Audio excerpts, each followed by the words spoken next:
Témoignage. Une enfance volée. Je m'appelle Lune, j'ai 18 ans et je ne fais plus partie du système de la DPG. Pourtant, il a marqué ma vie depuis mes 5 ans. Contrairement à ce qu'on entend souvent, j'aurais souhaité qu'on m'éloigne bien plus tôt de ma famille. Je viens d'une famille nombreuse où la négligence était omniprésente. Ma mère, marquée par son propre passé, ne voyait en nous qu'une source d'allocation.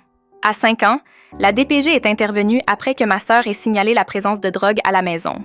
Mais, pour des raisons que je ne comprends toujours pas, nous sommes restés avec elle, exposés à un beau-père violent et manipulateur. Chez lui, la peur et les punitions physiques étaient la norme. J'ai essayé de dénoncer, mais mes paroles étaient ignorées. On me voyait comme une enfant problématique, jamais comme une victime. Après la séparation de mes parents, la garde partagée n'a rien arrangé. Chez mon père, les corrections violentes continuaient. Chez ma mère, c'était de la négligence. À 13 ans, l'horreur a pris une nouvelle dimension. Un conjoint de ma mère m'a abusée, profitant de mon silence dicté par la peur. Même sous la supervision de la DPG, ces abus ont perduré. Lorsque j'ai tenté de dénoncer les violences subies par mon frère, l'intervention s'est limitée à un avertissement. Ces années m'ont brisée.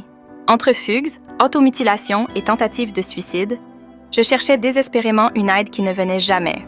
Placée en famille d'accueil à 15 ans, j'ai enfin découvert un semblant de sécurité et de normalité. Cette prise de conscience m'a donné la force de porter plainte contre mon agresseur. Malgré ce progrès, la DPG me considérait toujours comme une enfant à problème. À 17 ans, ma demande de logement supervisé pour devenir autonome a été refusée, jugée incompatible avec mon instabilité.